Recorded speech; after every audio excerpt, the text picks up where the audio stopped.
حضرت نوح علیہ السلام 950 برس تک اپنی قوم کو خدا کا پیغام سناتے رہے، مگر ان کی بد نصیب قوم ایمان نہیں لائی، بلکہ طرح طرح سے آپ کی تحقیر و تذلیل کرتی رہی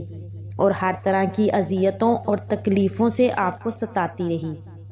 یہاں تک کہ کئی بار ان ظالموں نے آپ کو اس قدر زد و کوب کیا کہ آپ کو مردہ خیال کر کے کپڑوں میں لپیٹ کر مکان میں ڈال دیا، مگر آپ پھر مکان سے نکل کر دین کی تبلیغ فرمانے لگے۔ اسی طرح بارہا آپ کا گلا گھونٹتے رہے، یہاں تک کہ آپ کا دم گھٹنے لگتا اور آپ بے ہوش ہو جاتے،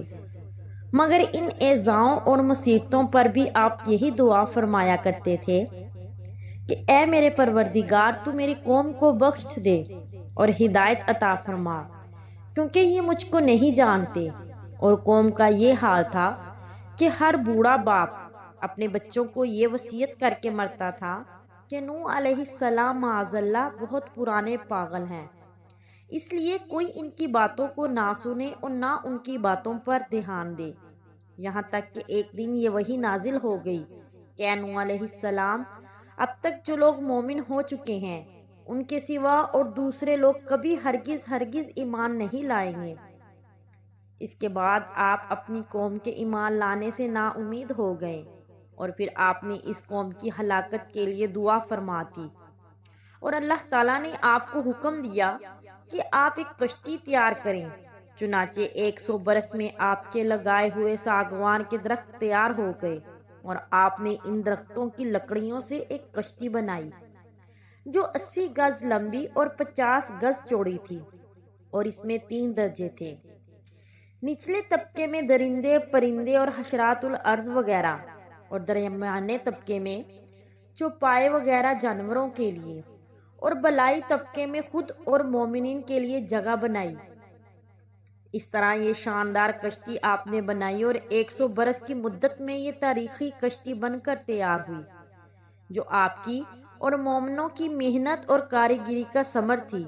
جنہوں نے بے پناہ محنت کر کے یہ کشتی بنائی تھی۔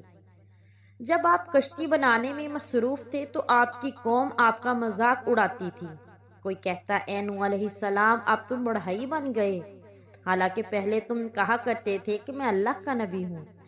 کوئی کہتا اے نوح، اس خشک زمین میں تم کشتی کیوں بنا رہے ہو؟ کیا تمہاری عقل ماری گئی ہے؟ غرض طرح طرح کا تمسخر استہزاء کرتے اور ہر طرح کی طعنہ بازیاں اور بد زبانیاں کرتے رہتے، اور آپ ان کے جواب میں یہی فرماتے کہ آج تم ہم سے مذاق کرتے ہو، لیکن مت گھبراؤ، جب خدا کا عذاب صورت طوفان آ جائے گا تو ہم تمہارا مذاق اڑائیں گے۔ جب طوفان آ گیا تو آپ نے کشتی میں درندوں چرندوں اور پرندوں اور ہر طرح کے حشرات الارض کا ایک جوڑا نر اور مادہ سوار کرا دیا، اور خود آپ اور آپ کے تینوں فرزند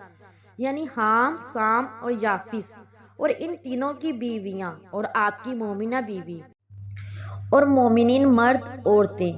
کل 80 انسان کشتی میں سوار ہو گئے، اور آپ کی ایک بیوی وائلہ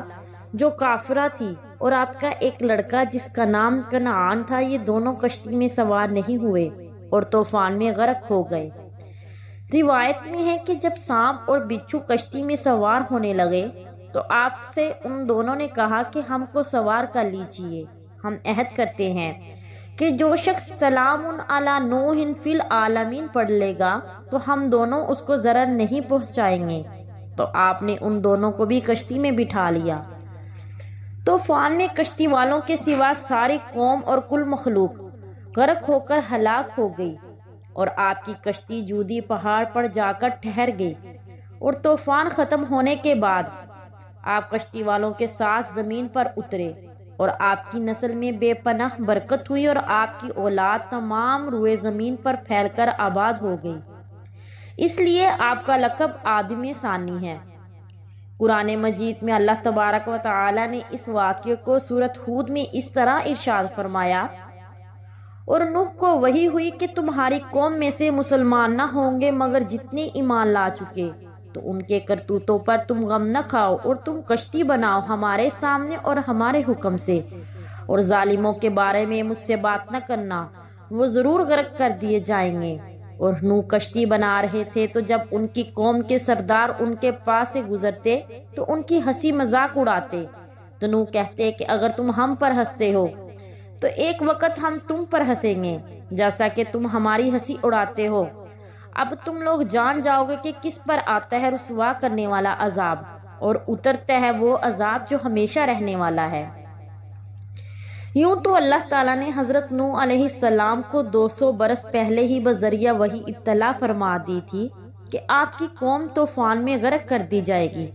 مگر طوفان آنے کی نشانی یہ مقرر فرما دی تھی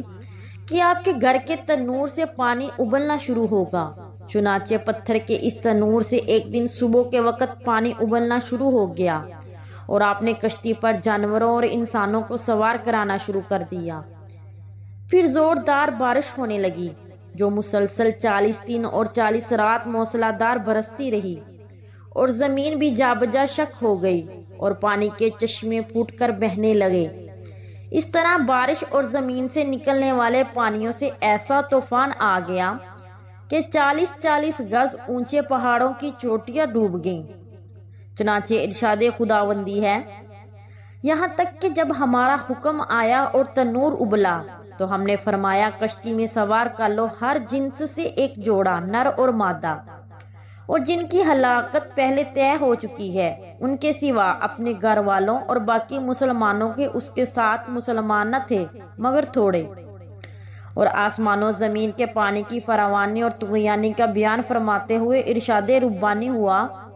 اور ہم نے آسمان کے دروازوں کو لگاتار برسنے والے پانی کے ساتھ کھول دیا اور چشمے پھاڑ دیے تو دونوں پانی مل گئے اور وہ کام ہو گیا جس کا فیصلہ کر لیا گیا تھا،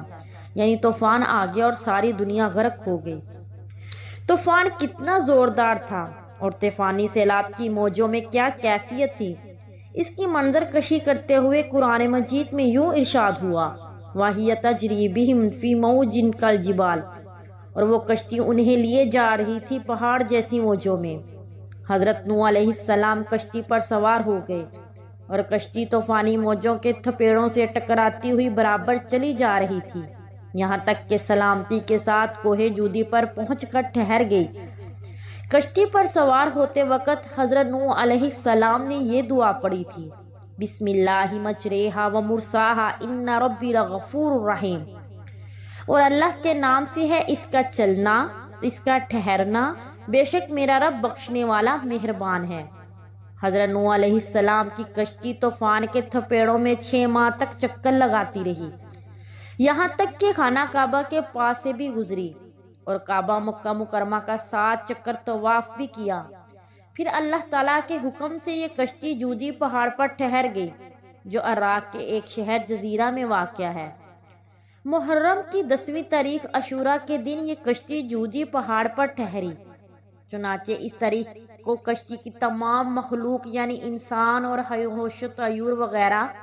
سبھی نے شکرانے کا روزہ رکھا، اور حضرت نوح علیہ السلام نے کشتی سے اتر کر سب سے پہلے جو بستی بسائی ان کا نام سمانین رکھا۔ عربی زبان میں سمانین کے معنی 80 ہوتے ہیں۔ چونکہ کشتی میں 80 آدمی تھے اس لیے اس گاؤں کا نام سمانین رکھ دیا گیا۔ قرآن مجید میں اللہ تعالیٰ نے فرمایا،